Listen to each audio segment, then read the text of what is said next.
All right. 2 days after an assassination attempt during a rally in Pennsylvania, former President Trump made his first appearance at the Republican National Convention in Milwaukee last night.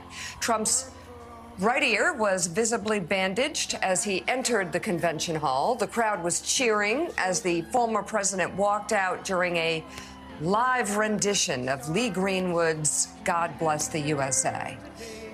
Meanwhile, new details are beginning to emerge in the assassination attempt investigation. According to senior officials, forensic technicians are working 24 hours a day at the FBI lab in Quantico, Virginia, analyzing the cell phone, laptop, computer of shooter Thomas Matthew Crooks. They successfully gained access to his phone earlier in the day, but the search of his electronics have yet to reveal a motive.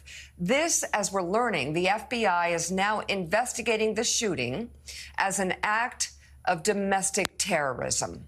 Authorities found explosives in the car used by the gunman, and more than a dozen guns were found in a search of his family home.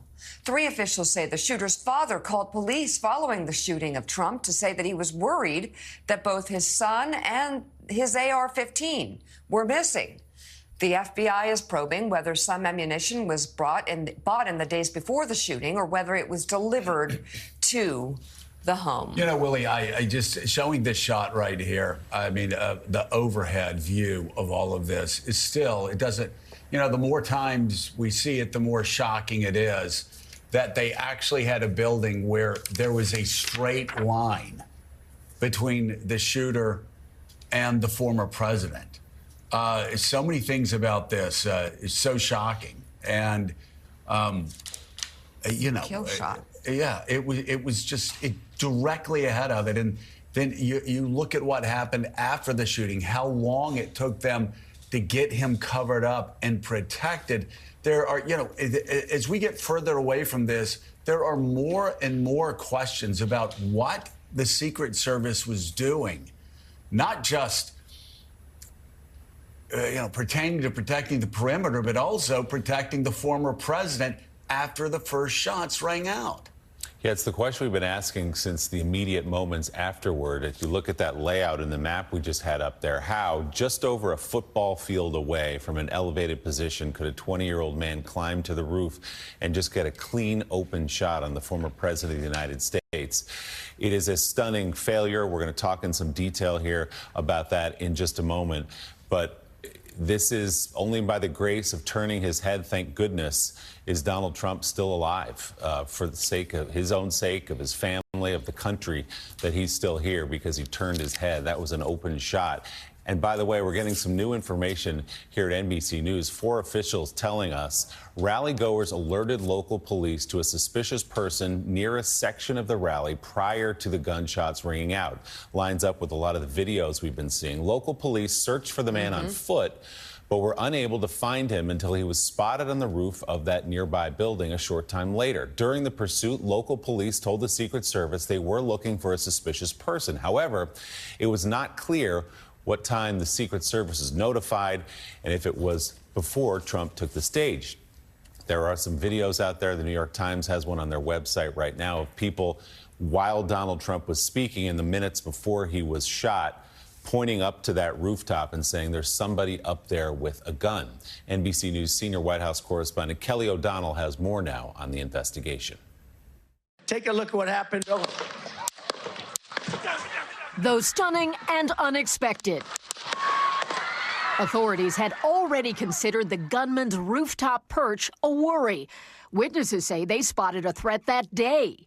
We're like, hey, man, there's a guy on the roof with a rifle. But the Secret Service had actually identified the building near the Trump rally as a potential vulnerability in the days before the event, according to 2 sources familiar with the agency's operations. But officials say no officers had been posted there. A key question is why. At the White House, Homeland Security Secretary Mayorkas said he expects within days to choose the head of an independent review from outside the administration. I am committed to going externally of the department and externally of the government so that no question of its independence can be raised. Secret Service officials say they had designated that local law enforcement would secure that building. Any type of missteps that were made or miscommunication that was made, it has to be addressed. A major shift affecting independent candidate Robert Kennedy, who has been repeatedly denied government security. The president has directed me to work with the Secret Service to provide protection to Robert Kennedy Jr. Kelly O'Donnell reporting there. Let's bring in NBC News national law enforcement and intelligence correspondent Tom Winter, NBC News law enforcement analyst Evie Pompouras. She has experience serving in the Secret Service's Presidential Protective Division, and former U.S. attorney and MSNBC contributor Barbara McQuaid. Good morning to you all. Tom and Evie, you and I were on the air together Sunday morning in the hours after this took place. Tom, I'll start with you. A question that doesn't feel like it has a lot more answers than it did 48 hours ago, which is, what more do we know about the shooter and a potential motive? Last time I saw you, I was hopeful that between the cell phone that they were able to recover, that they would be able to get into that. It is our lives. It doesn't tell a lie. You know, your web search history is your web search history. Your apps are your apps, and your messages are your messages. And I was hopeful that perhaps off of that, they would be able to determine not just the how. I think that's becoming into more focus. You laid out some of the reasons, the purchases of ammo. Last night we reported that a Home Depot receipt was found on him, a purchase of a ladder. They're trying to determine whether that ladder that was purchased leading up to this shooting was the one that he used to get on the roof. So those type of details are coming through and are becoming more clear. But the why, and I know, and I get it because I get the vitriol online, somebody shot at Donald Trump. What other reason could it be than some sort of a political reason? That's what people are saying. And I think it's important to remember, first off, the last presidential shooting we had, John Hinckley Jr. did it to impress a Hollywood actress. We've seen a number of incidents happen over the years where people thought the motive was clear, and it turned out to be a complete 180 based on the evidence, and that's where the FBI needs to go with it. Then we found out yesterday that they had a preliminary review of the cell phone. The investigation is still ongoing, obviously, and there was really nothing on that led them to the why. And I think that's a real challenge. And going forward here in this investigation, they're talking to the family. Every indication so far is that the family has been cooperative, but they're kind of running out of leads at this point. And so I think they're either hoping that somebody comes forward or that they find some other piece of evidence or a needle within needles in a haystack to try to figure out why this happened. I will caution people that it is possible that we might never know why this individual got on the roof that day. And I would also caution people think, well, it's anti-Donald Trump because this person doesn't like them, because their views are on the other side of the political spectrum. It is possible that Donald Trump, and there's a bit of a theory in law enforcement, is it possible that Donald Trump was not conservative enough for this individual? It runs the gamut. And I think it's important in this situation. This is the way that we approach our reporting. Everything's on the table. Let's figure out what authorities have. Let's do our own work, talk to our own people. You saw some of that in Kelly's piece right there. And then from that point, we can start to piece together why this happened. So, Joe, as we've been reporting the last couple of days, the shooter here, a registered Republican, but also someone who gave $15 when he was 17 years old to a progressive group that gets voter turnout for Democrats. So everyone's sort of able to ascribe their priors and their own theories to that, using those two truths. I guess, yeah. I just seen the video. It's hard to... It's hard. I keep getting shocked by it. It's shocking. We may not know the why for some time, but Tom, the question I have is how? How did the Secret Service allow someone to have a straight line of sight to a former president who may be the next president? That an AR-15 could reach when the Secret Service and law enforcement obviously knows. An AR-15, as we've reported time and time again through the years, is the weapon of choice of disturbed young men. And it's within range there. Why weren't there sharpshooters on top of that building? Why were people yelling for almost 90 seconds? There's a shooter on top of the building. What the hell was going on there? Here's where they're yelling. There's a shooter up there. and 90 seconds. And Tom, I want to show you another video. And, you know, I would love to hear from you even too on this. Look how long, how long Donald Trump is exposed. What are these Secret Service people doing? Look how long he is exposed to a second, third, fourth shooter. Show that video again. A second, third, fourth shooter. I mean, the thing is, the Secret Service has always been trained. When you hear a shot, when you have a threat, get on top of the president, get on the top of the person that you were protecting, and stay there. Here, look, 1, 2, 3, 4, 5, 6, 7, 8, 9. 9 seconds, I'm counting right there, Tom, before the edit. Who trained these people? How could anybody in a leadership position in the Secret Service still have a job this morning? Well, I think there's probably a reason why they still have a job is that they have a job to do with respect to the RNC. I completely understand your point. I think looking last night at the video that we saw of Trump moving through the crowd at the RNC, it appeared to me to be a very different approach. The amount of Secret Service agents that were between Trump and the crowd at the RNC, there was no point where there appeared to be any sort of extended gap between kind of human to human and as far as the agents, you know, essentially elbow to elbow, and Donald Trump as he's moving to the position that he ultimately took. And this is inside a building where there is no outside exposure, where everybody had to go through a magnetometer that's a controlled space. So I think that kind of underscores obviously a change. With respect to all of your questions, they're all the exact questions that we have, Joe. You know, we hear so often about the ability of the Secret Service to jump in, to move somebody out of the scene, to get them in the car and get them on the way. I think there's a lot of questions as far as the timing of that. Back to the original component of it. And Tom, I'm so glad you talked about the car, because not only did they give a second, third, fourth shooter that could very well have been there 9 seconds while he was up on the stage, where his head was actually higher than all of theirs. But then he did something that the Secret Service, that well-trained Secret Service members never do. They let him stand up and wave to the crowd from the car. Now, of course, every politician is going to want to do that, to say, I'm okay, I'm all right. But I always remember after 9/11, George W. Bush ordering the Secret Service to fly him back to Washington, D.C. And finally, Secret Service members saying, I'm sorry, Mr. President, this isn't your plane. This is our plane. Our job is to protect you first. We saw the same thing on January 6th when President Trump wanted to go up to the Capitol. The Secret Service said no. But here we have people around him that are exposing him for 9 seconds. And then he gets to the car and they let him stand up once again and expose his head, which again is what a politician would do. He stands up and waves back to the crowd there. You could see his head the whole way. But so I guess I should just ask you this. Have you ever seen that before? Have you ever seen a group of Secret Service people so fail the person they were supposed to protect? Well, I think one of the natural answer to that is we've so rarely seen this.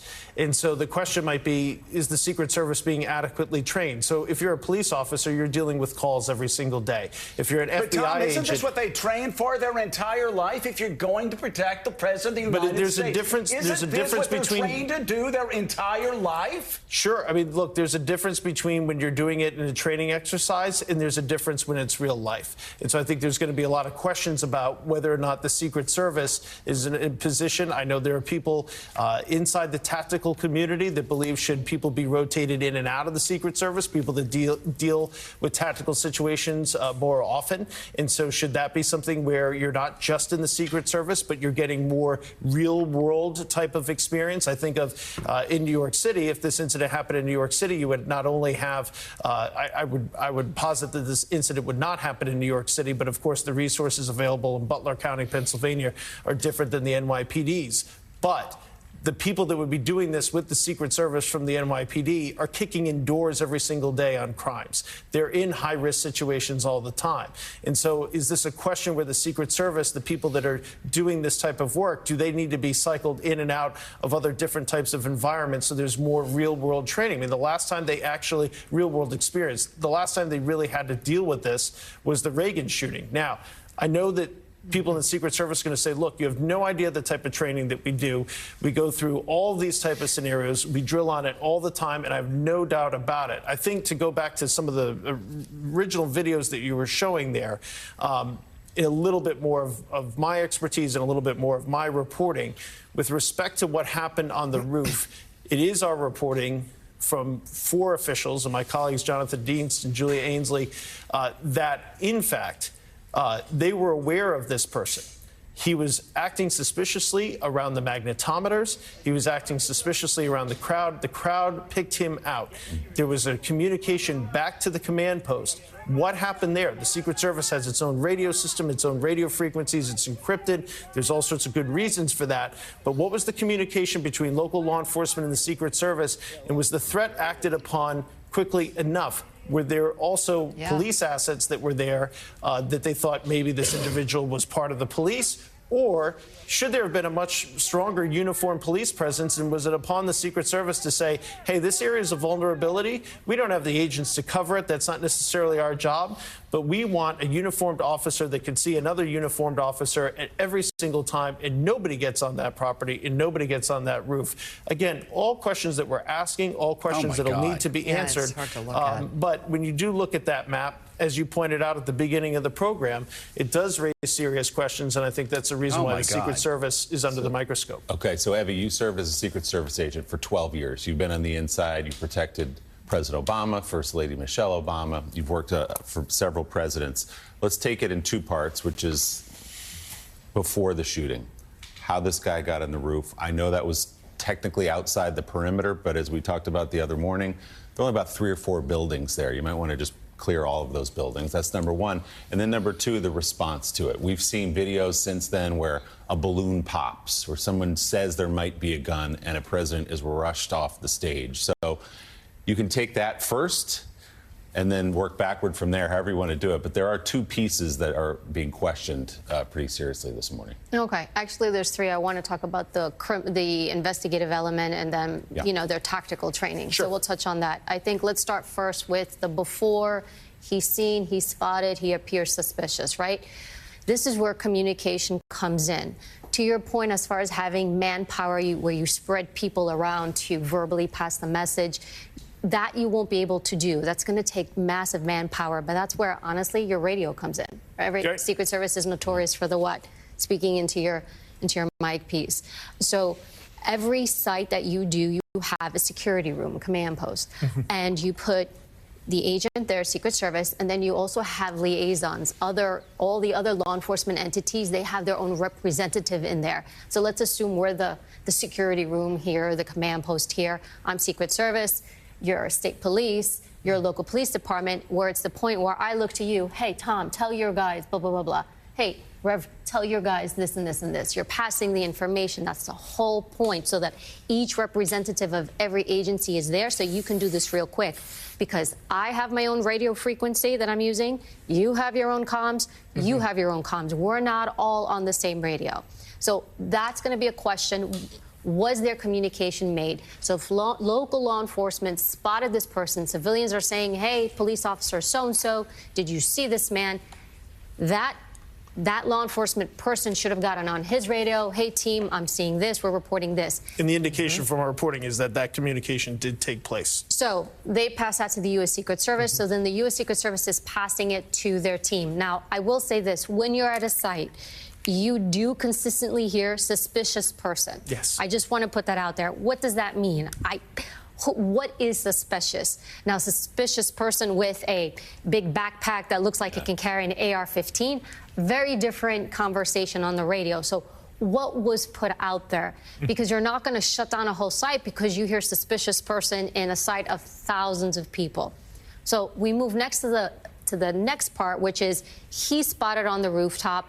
What's going on there?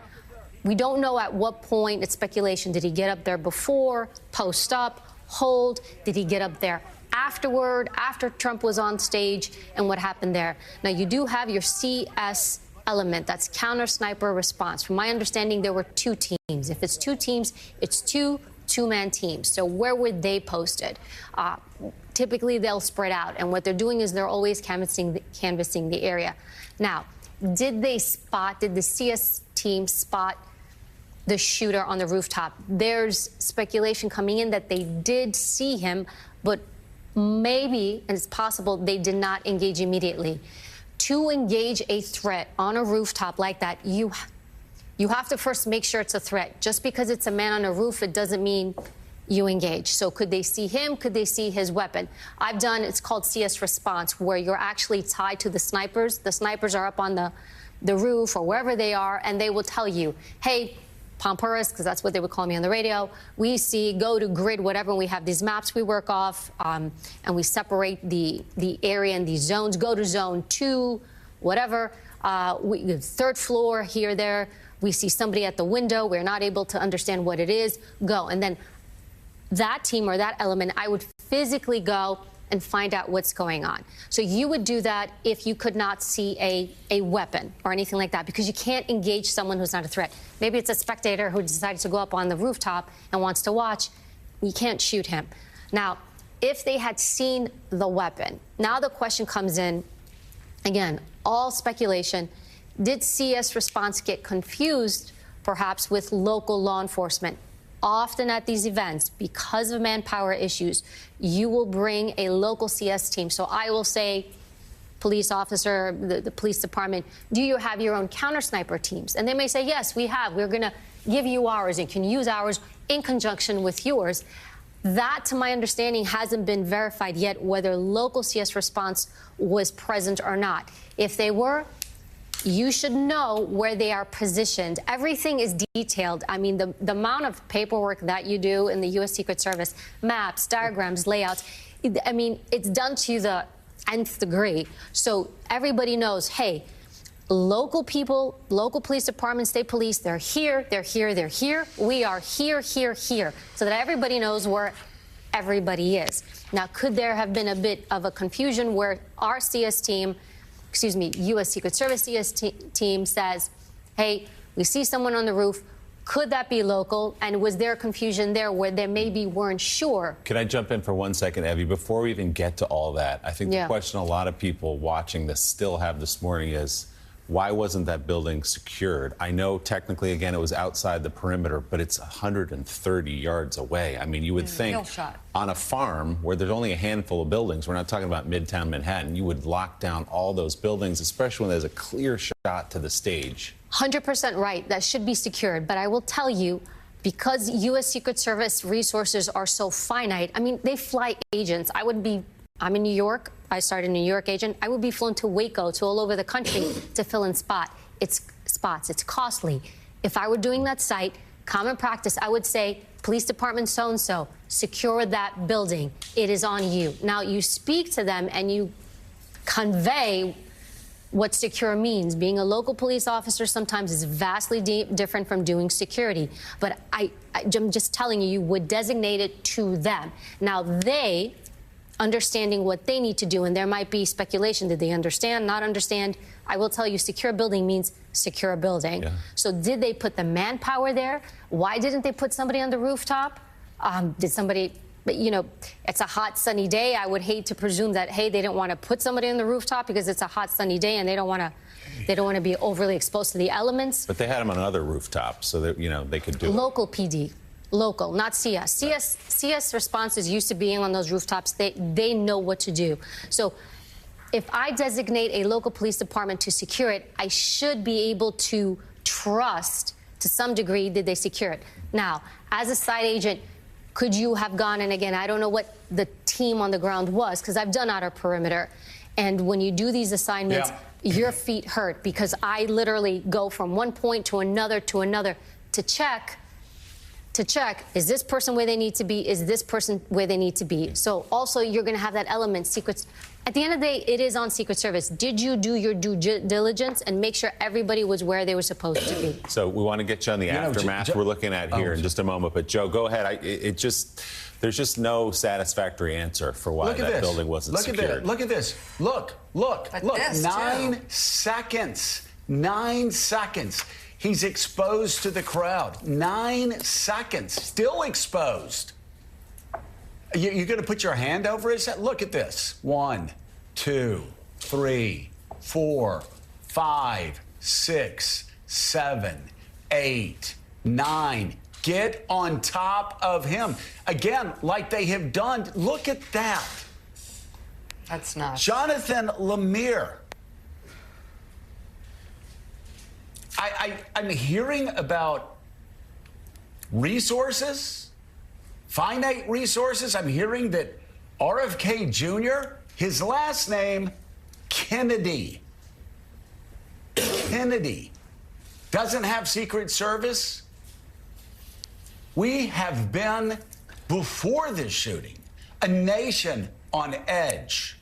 Political rhetoric more violent than any time since the 1960s.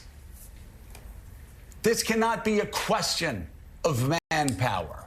This cannot be a question of, look, what are they doing? Again, let me say, that is what a politician is going to do. That is natural instinct to say, I'm okay, I'm all right. I understand why the president did that. I do not understand why the Secret Service around him allowed him to do that. And with a nation on edge, with so much at stake, with the high level of threats out there against both candidates, the consequences of this for this nation, existential. How are we depending on Butler County police officers to protect a presidential candidate and protect America? Because that's what you're doing. You're protecting America. And there are so many things here. The further we get out from the shooting, the questions become all the more disturbing. There is no nice way to put it. Those guys right there. You see those guys right there? Those guys stopped an untold amount of violence right there. You're looking for heroes. There aren't a lot there. Those guys were the heroes that stopped the killing of a president, that stopped political violence, the likes of which we haven't seen in a really long time. And there is just simply, and again, Jonathan, there are no good answers.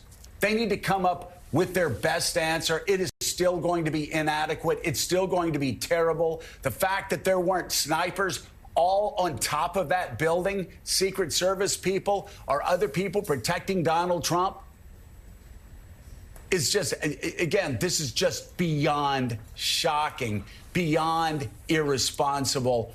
And everybody involved in the planning of this should lose their job. I mean, to your point, we've had moments of political violence in recent years. January 6th, the assault on Paul Pelosi, the attempted kidnapping plot of Governor Whitmer, and now, of course, this. And the mind reels what would happen if that Donald Trump had not moved his head an inch or so in the moments before that shot was fired. There's certainly going to be, as we heard yesterday from the Homeland Security Secretary and others, that there will be a thorough investigation into the Secret Service response to this, certainly an investigation into what happened that day. We still don't know a lot about the shooter's motives. And you're right. I mean, any politician, particularly one who has a showman's instincts like Donald Trump, would want to reassure the crowd that he or she is okay, to pump his fist and to yell fight. That doesn't excuse, though, doesn't explain how he was allowed to do so. There was radio, you can hear it on the audio, someone saying shooter down. Okay, but at that moment, there's no way to know there was only one shooter. It still remains, it's sort of impossible to explain why Trump was allowed to gesture like that and to have such a clear shot. Also, speculation that he was then put into the waiting vehicle exposed to the crowd. He wasn't hidden as well as he could have been. Barbara McQuaid, you as a former U.S. attorney, of course, have processed a lot of crime scenes. There are a lot of questions that you still, I'm sure, have about what transpired on Saturday. Talk to us about those and what you think the status of the investigation is now. Yeah, I think one of the things that the FBI needs to look into not only is the motive, but whether there are any other participants in the planning of this. Did this shooter have anyone he was talking with? Did anyone else provide him with access? Did anyone else know what was happening? That's incredibly important because they want to understand whether he acted alone. And if there is a cold paper trail, so to speak, on his phone, that can be very challenging. This case reminds me a little bit, you may remember there's a mass shooting in San Bernardino, and the FBI had trouble getting into the shooter's phone, and they desperately wanted to get into that phone. And I know there are a lot of people who said, well, the event's over. People have been killed. That's it. But what's so critically important is finding out whether there are others who are part of a network, with the ability to communicate with people anywhere in the country and anywhere in the world. Is this an ongoing threat because others are involved in the scene? So I think that's something to look for. I also think in terms of the response of the Secret Service, I share the outrage that the roof left insecure, the response after the shooting. And I think one serious question that needs to be asked is whether the Secret Service is adequately resourced. One of the challenges that all law enforcement executives have is the resources and how to spread them. Secret Service is spread incredibly thin during a presidential campaign. People are sent all over the country, and people who have not worked together before are suddenly thrust together in various places in rural communities. And so relying on local police in Butler County, who I'm sure are doing the best they can under the circumstances, but really could benefit from the professionally trained Secret Service who does this every day. And so I think Congress needs to look at how they're funding Secret Service to ensure that we do have adequate protection to protect America, as Joe has said. So before we go here, Evie, let you explain what you think you're seeing in the aftermath. He's grazed by the bullet. The agents rush in. Then he does stand up for an extended period of time, exposing himself, pumping the fist. What does your trained eye see as you watch this? Look, all valid points. Each protectee is uniquely different. So you all talked about, and Joe said it, it was said Trump is a person, he's a showman, he's going to do that. Could you be more aggressive with your protectee? Yes. I think perhaps over time, agents are so conditioned to allow their protectees to move and do things, and maybe that assertiveness and aggressiveness needs to be amped up a bit. I agree with that. When you look at the stage, and actually around the stage, you see this kind of like type of flag draped around the stage. That typically, and I'm presuming again that that's some type of concrete or steel or something, typically steel to stop a bullet. So when Trump hears the shot, he goes down immediately. They come up, they go on top of him, they hold. When they get up, the movement of getting up, it should be get up and move. It shouldn't be let him move, let his head be exposed, because those are all valid concerns. Yes, the threat is down, but you don't know how many other threats there are. You don't know if there's a network of people. Could that move much more swiftly? Yes. And again, when he's going into the vehicle, here's the thing. Anytime you're moving outside from a stage to a dais to the White House to the vehicles, those are the most vulnerable movements. So called arrival and departures. That's when you typically, your protectee is the most exposed. So you want to get him from the stage into that armored vehicle as quickly and swiftly as possible. The other concern is, does he have other wounds? The wound that you saw is his ear. But if we go back to Reagan years ago when he had been shot, it appeared there were no wounds on him. But when his detail leader in the car got in, he was actually searching Reagan. Reagan's like, what are you doing? He's like, I'm checking you for gunshot holes. And he actually found a gunshot inside Reagan. The detail agent found it, and he said, hey, forget the White House. We're going to the hospital. And you go to a trauma one. You pick that type of hospital that can handle those type of trauma wounds. So, Tom, last word to you in this conversation here. Where does the investigation, not only into the shooter, but into the shooting itself, how this possibly happened, where does it go from here? Understandable the outrage on all sides, that this could have happened, that this individual did this, the questions about the Secret Service and all of it. I think, unfortunately, it's going to take time. It's going to take time. The FBI is committed, they have said, to putting together a detailed timeline, hours, days, weeks, months leading up to the shooting with respect to the shooter, Thomas Crooks. That's the first thing. They also said they're going to look at what happened that day on the ground. So it appears to me that the FBI is going to do a little bit of a, hey, what was happening in the background, who saw what, who did what, and that could be helpful for any sort of independent review that the Secret Service and the DHS Secretary says that they are committed to. That review has to happen because anytime this does happen, I think to Joe's point, it's Donald Trump today, it's another politician tomorrow. And given the threat environment that we are in, and the threat stream for Donald Trump, as far as what people are saying about him, they're making threats that the Secret Service is looking into, that is strong. It's not all just Joe Biden, threats against Joe Biden. And for sure, there are threats against President Biden. So when you look at those two things together, this is not going to get better from a threat perspective. So the protection needs to be looked at for sure going forward. And I think you're going to see a big change in that. As far as the investigation into the shooting, we've been told there's no indication of a foreign component of that. Certainly I think the FBI wants to get to a point where they rule out definitively that there was anybody else who had any sort of knowledge or involvement in it. So that's something that's going to be important. A question I continually get, just so we're clear about this, on the voter registration Republican and the donation, there's a lot of talk online, and I've already gotten questions just being on today. Well, there's another person named Thomas Crooks that lives in Pittsburgh, and that must be who donated. To be clear to everybody, the FEC document that has this donation, this $15 donation, a one-time donation, which could be for a hat. I mean, we don't know what that donation was about, but the one-time donation for $15, the address on the FEC document matches the shooter's home address, where the FBI has been searching and we've been doing live reports outside of for the past several days, matches the zip code. And so that's why we were able to say what we were able to say. What specifically is behind that, and we obviously don't know how he's voted, right, because we would not ever have that information. So we don't know what this person's ideology is, and I think there needs to be probably an open mind on that front. With respect to the Secret Service, we'll continue to ask questions. I'm sure there's going to be some things that have been reported or people have said over the last couple of days that may turn out not to be true, that the Secret Service was aware of or local law enforcement was aware of. So just keep an open mind as we move forward in this. NBC News national law enforcement and intelligence correspondent Tom Winter, thank you very much. NBC News law enforcement analyst Evie Pampouras, thank you as well very much. Thank you all so much. We Still ahead on Morning Joe, we're going to talk to the Reverend Al Sharpton about the calls to tamp down the rhetoric on the heels of Saturday's shooting. Plus, former President Trump's classified documents case has been dismissed. We'll talk about Judge Aileen Cannon's decision and what's next for special counsel Jack Smith. You're watching Morning Joe. We're back in 90 seconds. The all-new GoDaddy Aero helps you get your business online in minutes with the power of AI. With the perfect name, a great logo, and a beautiful website. Just start with a domain, a few clicks, and you're in business. Make now the future at GoDaddy.com/Aero.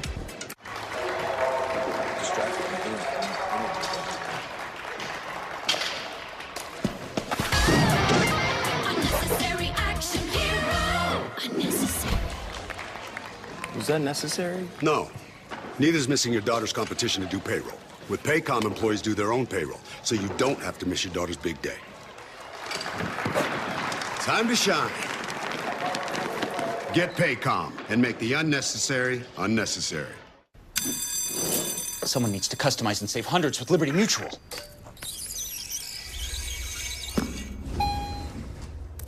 Wait, there's an elevator? Only pay for what you need. Liberty, liberty, liberty, liberty. Bombas makes absurdly comfortable underwear. Made to move with you, not on you. Because your basic things should be your best things. One purchased equals one donated. Visit bombas.com and get 20% off your first order. The future is not just going to happen. You have to make it.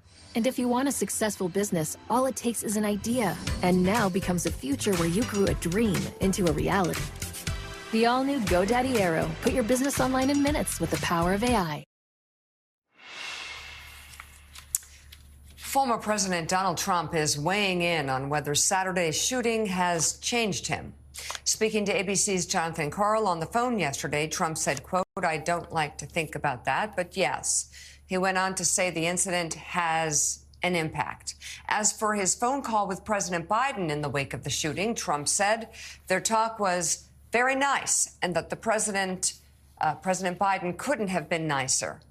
Meanwhile, NBC's Lester Holt asked President Biden about the political rhetoric in the wake of Saturday's shooting, specifically a recent phone call to donors in which Biden said he wanted to put Trump in the, quote, bullseye.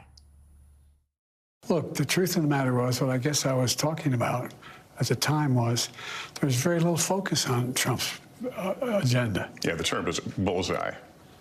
It was a mistake to use the word. I didn't say crosshairs. I meant bullseye. I meant focus on him. Focus on what he's doing.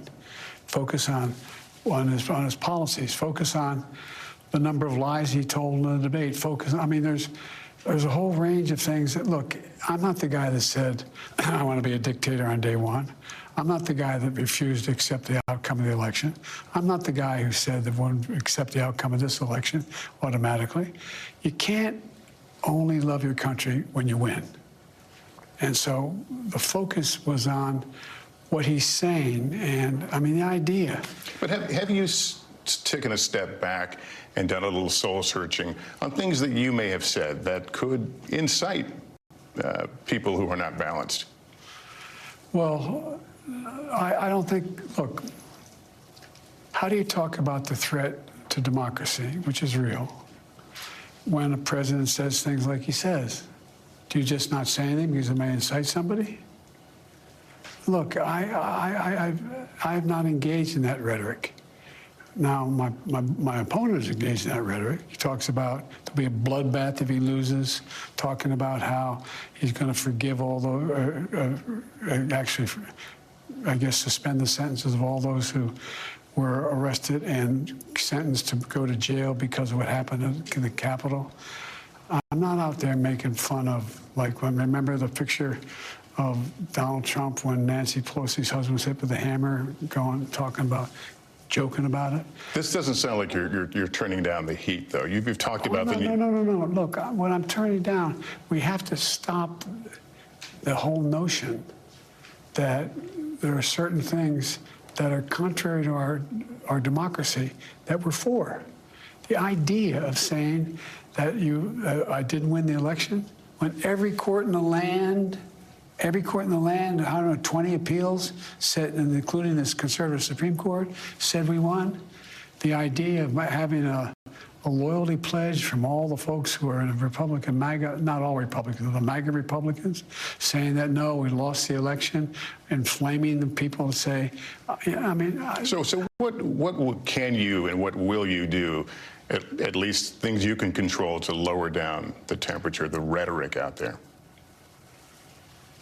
Continue to talk about the things that matter to the American public. It matters whether or not you accept the outcome of elections. It matters whether or not you, for example, talk about how you're going to deal with the border instead of talking about people as being vermin. I mean, those things matter. That's the kind of language that is inflammatory. You know, Rev, I want to get to a couple of things. You had a conversation yesterday with Joe Biden that I think is newsworthy. You held a press conference on Sunday talking about the need for America to come together and to be unified. You were praying for President Trump, his health, his safety moving forward. I want to get to all of that in a second. We just need to talk about that line of questioning from NBC's Lester Holt. It was an important question to ask about what President Biden said in a private fundraiser to donors. And it's a question I would have asked. I think any of us would have asked that question. But to ask that question without any context about the politically violent rhetoric that Republicans, but to ask that question absent of any context seems to me to be, you talk about a phony moral relativism. It was just screaming throughout that part of the interview. And I must say, I was shocked. No, I totally agree. I think that the comparisons are not there. I think the rhetoric needs to be brought down, but clearly I don't think that President Biden has engaged in that kind of rhetoric that would in any way incite people to do things like we saw January 6th or the attack on Pelosi's husband. But at the same time, I think we have the moral obligation to be consistent. You cannot stand up against what happened to Pelosi's husband, or what happened on January 6th, and then act like it's all right what happened to Donald Trump. And I think that that is part of the challenge that we have, is we must be against all violence. We must be against all kind of situations that would harm people.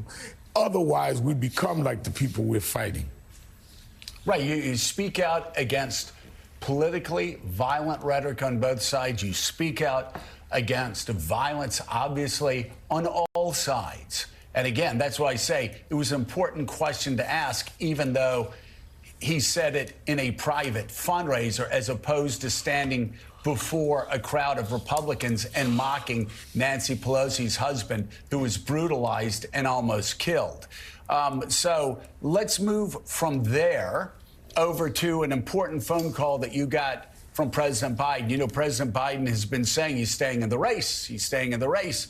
And Democrats are saying, well, let's see if he stays in the race. You got a phone call yesterday from President Biden, and he was very blunt with you and sent you a message he wanted you to send along to us and everybody else. What was it? I got a call yesterday afternoon from the president, and he said, I want you to know clearly, Al, I am running.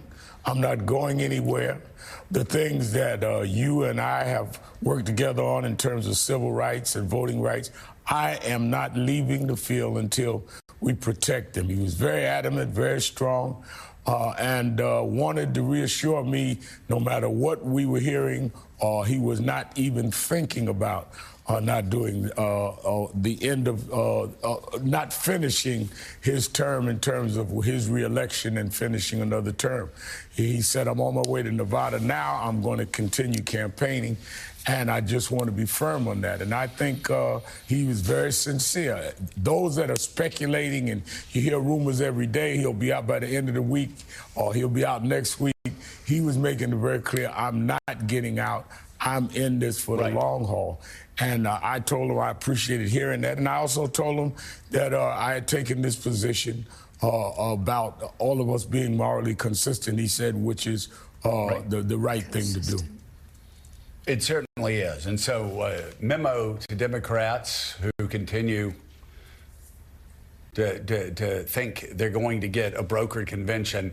The President of the United States says that's not the case. And it looks like that is, in fact, the decision that he's made. Finally, Reverend Al, I want to talk about what you did on Sunday. Now, you've known Donald. We can say Donald because we knew Donald before he was president. We, of course, call him President Trump. But you knew Donald when Donald was Donald, as did I, before he was president of the United States. So obviously, when you held that press conference talking about the need for everybody to come together, it had to do with politics. It had to do with healing this land, as we read about in the scriptures. But it was personal for you, wasn't it? Very personal. I called Mayor Eric Adams and Reverend A.R. Bernard and other leading clergymen and say, this is Donald Trump's hometown. He was attacked last night. We need to do something publicly to call on people to say that they want to pray for his full recovery and for the family of the man that was killed and those two that were wounded. And many people say, why are you doing this? Donald Trump and you are opposite on every issue, and we are. He mocked me just 3 weeks ago saying, they're going to name Fort Bragg Fort Al Sharpton. That has nothing to do with we must have boundaries in our political discourse, that we in no way will have any insinuation of violence, less known, celebrate some violence. And I said, when I saw that tape... Rev, really quickly, you were also a victim of an assassination attempt, weren't you? Absolutely. I was leading a peaceful march in Bensonhurst, Brooklyn, about a racial killing. A man came and stabbed me on the chest.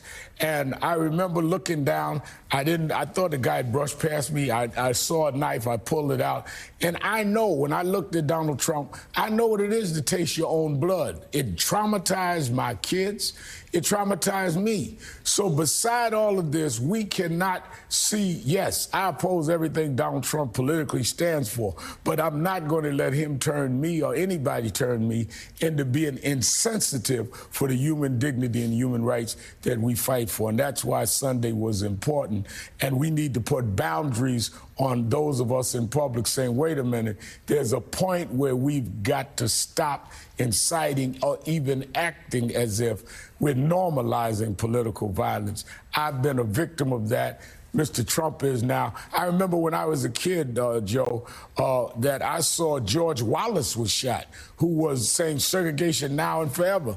And civil rights leaders like Reverend Joe Lowry went and prayed for him. There's a tradition of those of us that could say we cannot stoop that low, no matter who our political opponent may be. And that's what I'm urging everyone to do in terms of Donald Trump. I'm vehemently opposed to his politics, but I would not want to celebrate what happened to him on Saturday. No. Reverend Al Sharpton, thank you very much for being on this morning. And coming up, we're going to go over Republican Senator J.D. Vance's history of criticizing Donald Trump and how they came to be running mates. Also ahead, we'll be joined by the former Assistant Director of the FBI's Counterintelligence Division for Insight on how the Bureau is conducting its investigation of the assassination attempt on Trump. Plus, former Homeland Security Secretary Jay Johnson will join the conversation. Morning Joe is coming right back.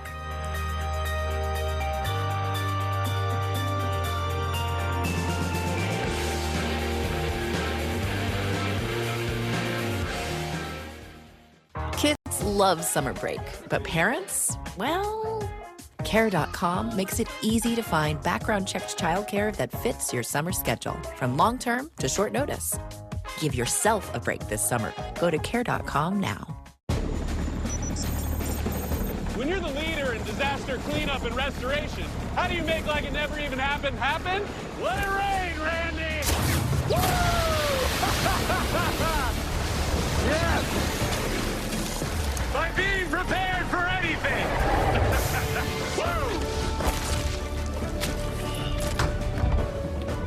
Whatever comes your way, there's a pro for that. Serve Pro, like it never even happened. Work. Play. Blink. Relief. Work. Play. Blink. Relief. The only 3-in-1 extended relief formula for dry eyes. Blink. Cologuard? Cologuard. Cologuard. Screen for colon cancer. At home, like you want. You the man. Cologuard is for people 45 plus at average risk, not high risk. False positive and negative results may occur. Ask your provider for Cologuard. I did it my way. This is the story of the one.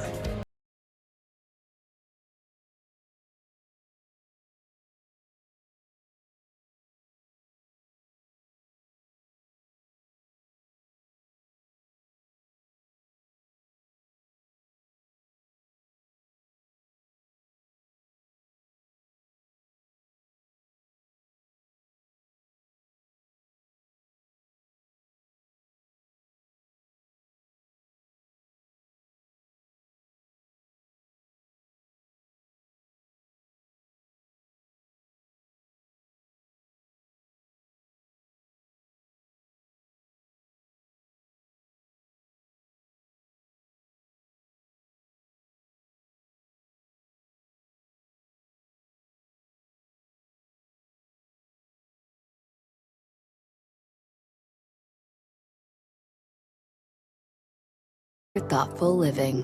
Thuma. Welcome to the Warby Parker Color Studio. Each season, we perform intensive research and experimentation to capture the perfect colors for new eyewear. This summer, we are excited to present such shades as raspberry, apricot, juniper crystal, and many more. Find the color of your summer. Shop eyewear starting at $95, including prescription lenses, in stores and at warbyparker.com. I'm not surprised. It comes from the immunity decision the Supreme Court ruled on, and Clarence Thomas, in his dissent, said that independent prosecutors appointed by the Attorney General aren't legit. That's the basis on which this judge moved to dismiss. The basis upon which the case was thrown out, I find specious because I don't agree with Clarence Thomas' dissent and/or the Supreme Court decision on immunity. President Biden reacting to Judge Aileen Cannon dismissing the classified documents case against Donald Trump. That was in the interview with Lester Holt last night. Judge Cannon, who was appointed by Donald Trump, released her 93-page decision early yesterday. She stated her ruling is based on the grounds that the appointment of and funding for special counsel Jack Smith are illegal, unconstitutional. Joining us now, former U.S. Attorney and MSNBC contributor Chuck Rosenberg and former U.S. Attorney Barbara McQuade back with us as well. So, Chuck, I'll start with you. Just your reaction to what you read in those 93 pages yesterday from Judge Cannon. Yeah, I think there are two questions. One is easy to answer. The other one is a little bit harder, Willie. Question one, is Judge Cannon's decision an outlier? Easy. Yes, it is. Absolutely. Every other court and every other judge who's looked at this question has ruled that the appointment of a special counsel or independent counsel or special prosecutor, whatever the term was at the time, was constitutional, lawful, and appropriate. The second question, I think, is harder. Is she right? In my opinion, no. I think she has it wrong. I think the appointment was constitutional and lawful. She is, as I mentioned earlier, on sort of an island by herself legally. But whether or not she turns out to be right is to be determined. We know that Justice Clarence Thomas sort of agrees with her view. This is a case that might be heard by the Supreme Court, might I say, because if Mr. Trump wins office again, he could dismiss the case and moot out the entire question. But it seems to me that she got it wrong, that whether or not she is sustained ultimately by the Supreme Court to be determined.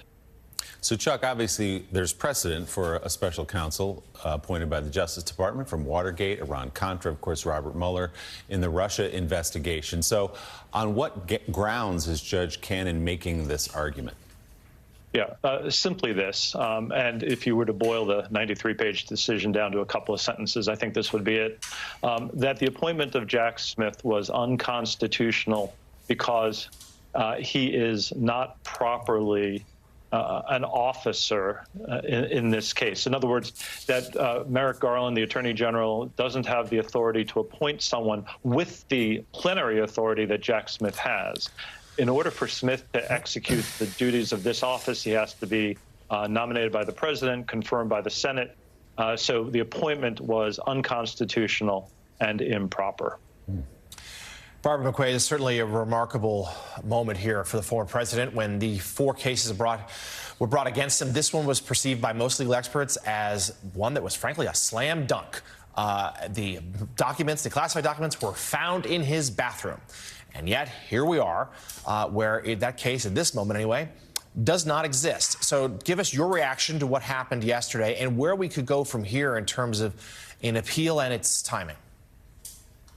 I was actually very surprised to see this decision come the way it has. I know that there has been criticism of Judge Cannon because of some of her prior rulings, but I'd like to impute good faith to judges.